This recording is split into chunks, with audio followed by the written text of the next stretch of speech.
My name is Ian O'Hara, and welcome to our Sunday afternoon, literary afternoon here at the Blueberry Patch, hosted by the Ink Tank, founded by the late Peter Duffy. I'm going to read you a passage from a brief English grammar by Professor Pearl Buck, who was an English professor at Vassar College in 1902. It is sometimes said that grammar is a collection of rules for correct speaking and writing, but this is not strictly true.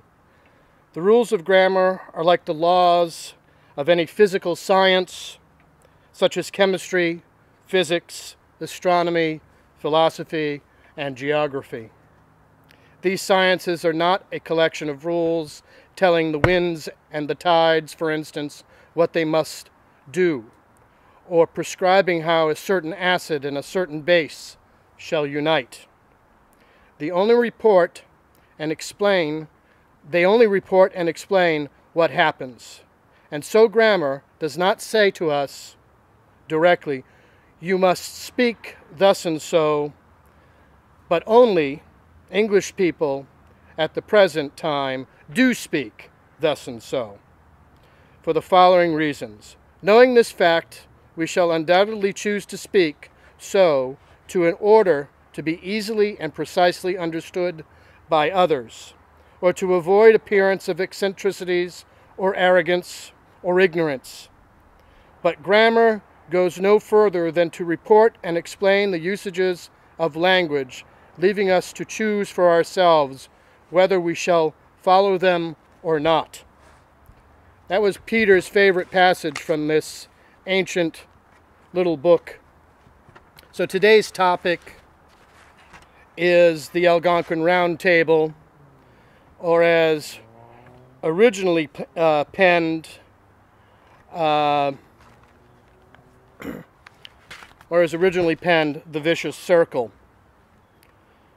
So, I'm going to give you a little bit. What is Algonquin? They were the natives of Manhattan. But we're specifically talking about the hotel. And in the hotel there were two rooms, the Perla Room and the Rose Room. They first met in June of 1919 in the Perla Room, and they sat at a rectangular table.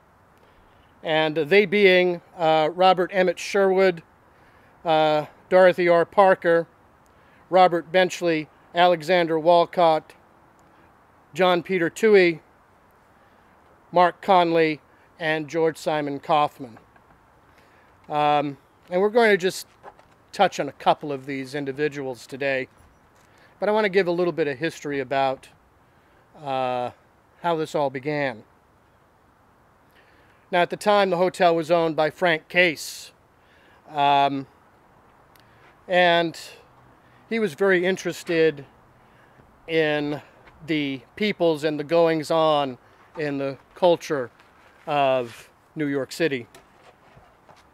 And he found himself kind of magically in the center of this whole entire situation. And this is his quote. He treated the talented but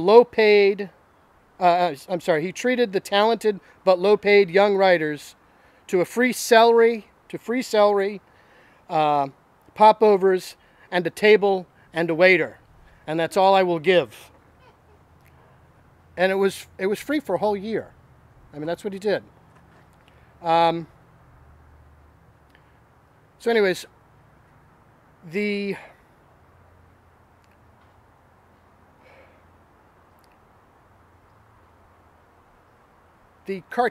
cartoonist Edmund Duffy of the Brooklyn Eagle, which is now a defunct newspaper, in 1919 drew a beautiful cartoon of them all wearing armor, and hence the term round table. Not because they met around a round table, but because they were so witty and dangerous. So I'm going to read a few quotes.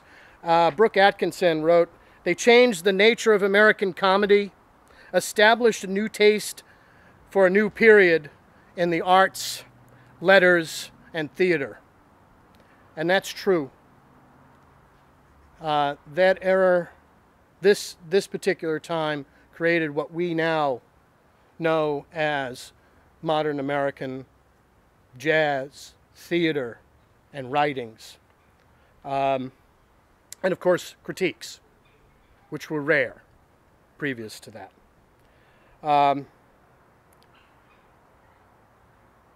Another quote, a celebrated group of New Yorkers, writers, critics, actors, and wits, but that's it.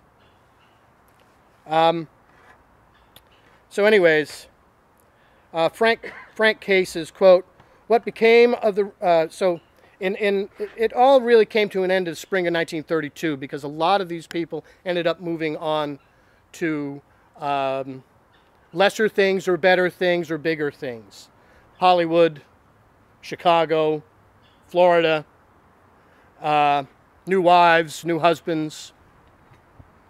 So this was Frank Case's quote, what becomes of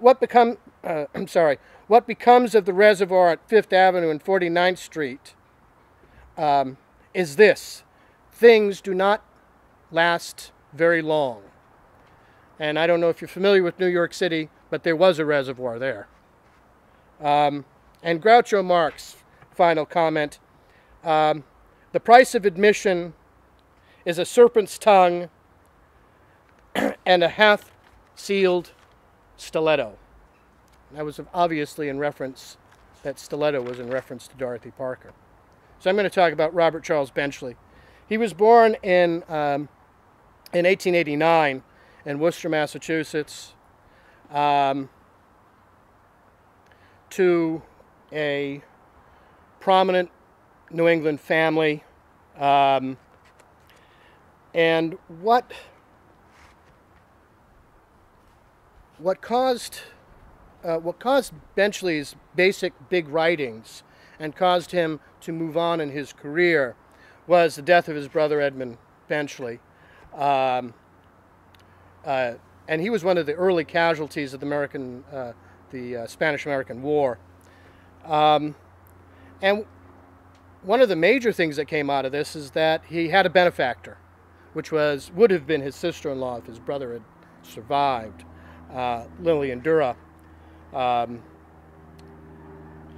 And she basically paid for his entire education from prep school to Harvard University. So anyways, while he was at Philip Exeter in his senior year, he was engaged to Gertrude Darling. And they were married in 1914. And they ended up having 2 kids and so on and so forth. But that's not the important part. What the important part is what he did while he was at the university and who he met while he was at the university. He acted all throughout his prep school years, but he also acted and wrote all throughout his collegiate years.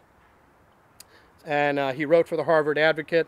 He was the editor for the Harvard Advocate, which was the opposition to the Harvard Magazine at the time, or the Crimson Times. And he was an actor with the Harvard Lampoon and a board of trustees. He was the only undergrad that became a board of trustees for the Harvard Lampoon. And he was also the only undergraduate member, early freshman undergraduate member of the Hasty Pudding.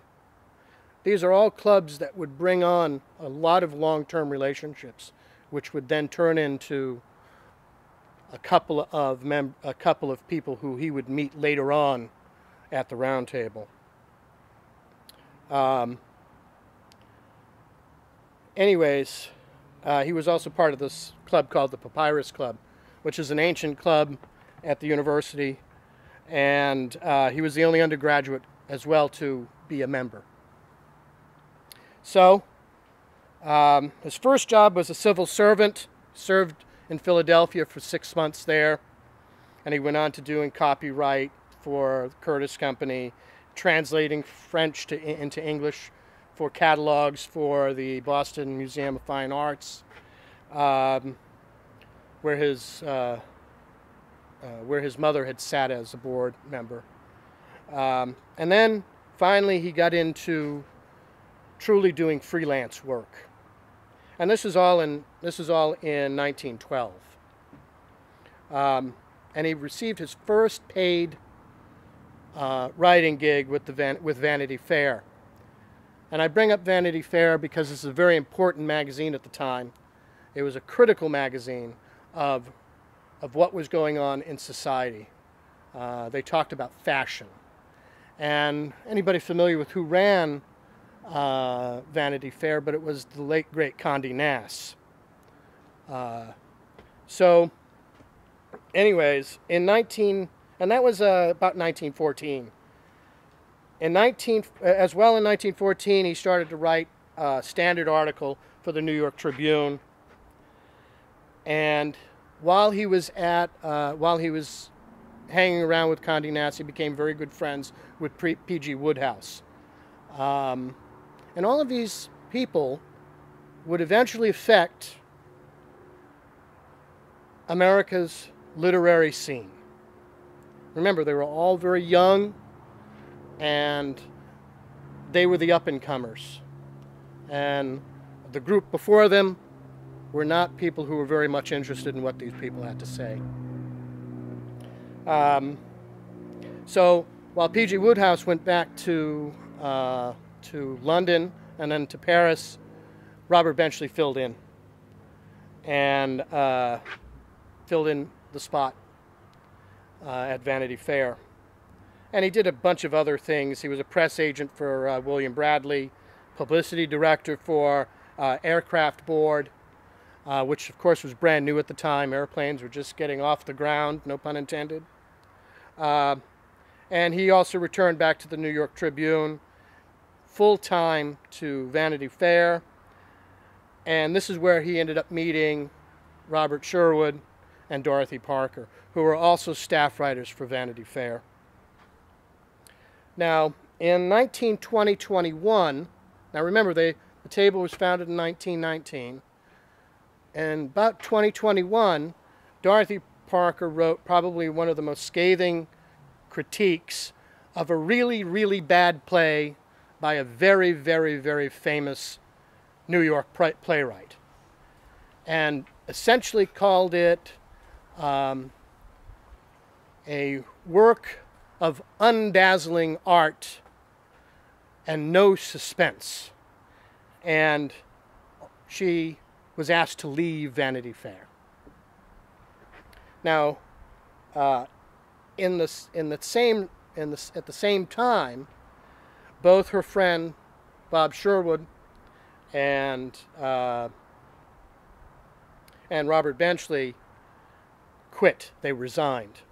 And this is probably the kindest quote that you'll ever get from Dorothy Parker, which is, "This is the greatest act of friendship that I'd ever seen."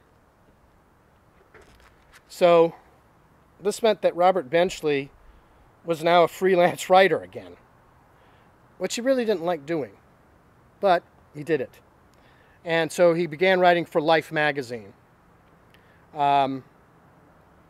And this is where he meets James Thurber, the critic and cartoonist.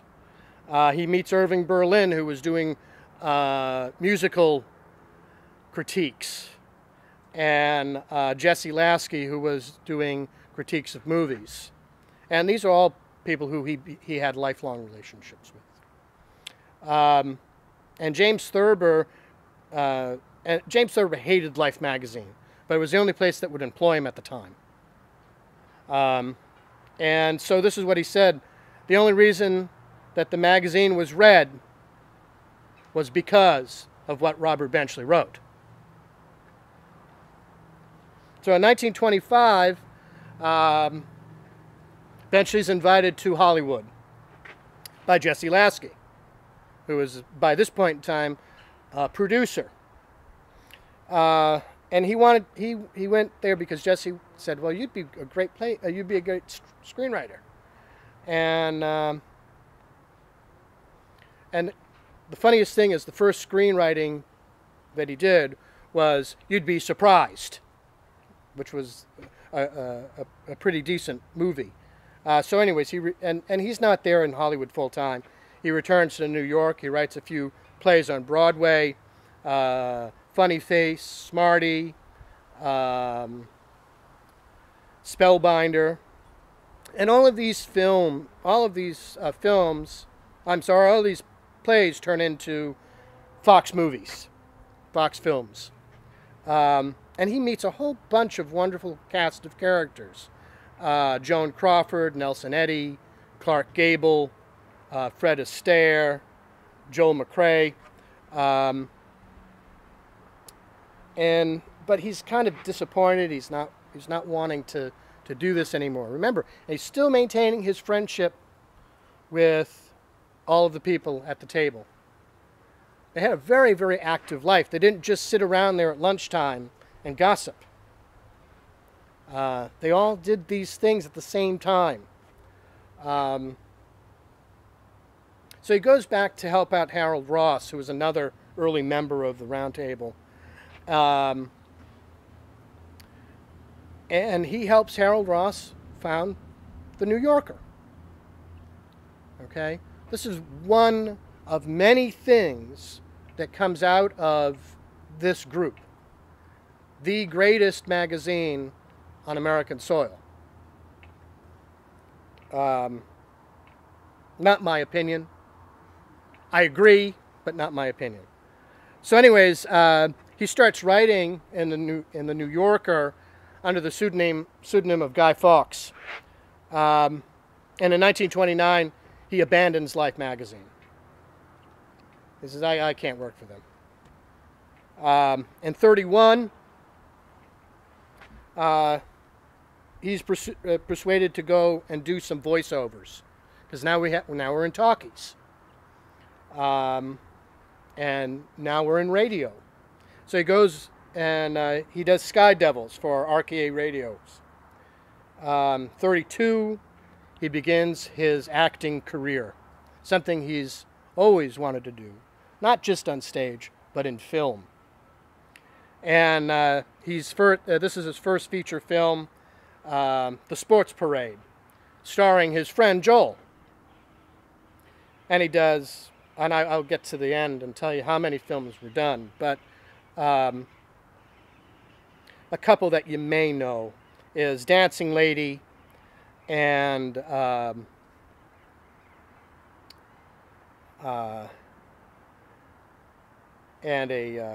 Rafters Romance.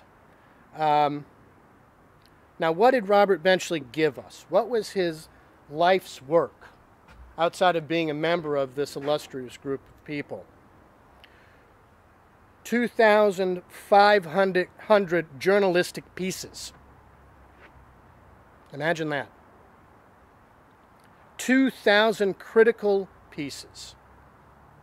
600 essays. 72 volumes. 6 nonfiction books. 70 short films. 80 feature films. 1 TV show.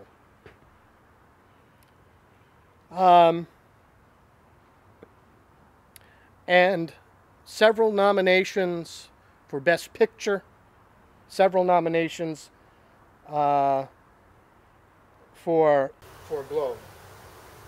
So that's impressive. So anyways, I'm going to have Carol come up, and she's going to read a little bit about Benchley, what he wrote.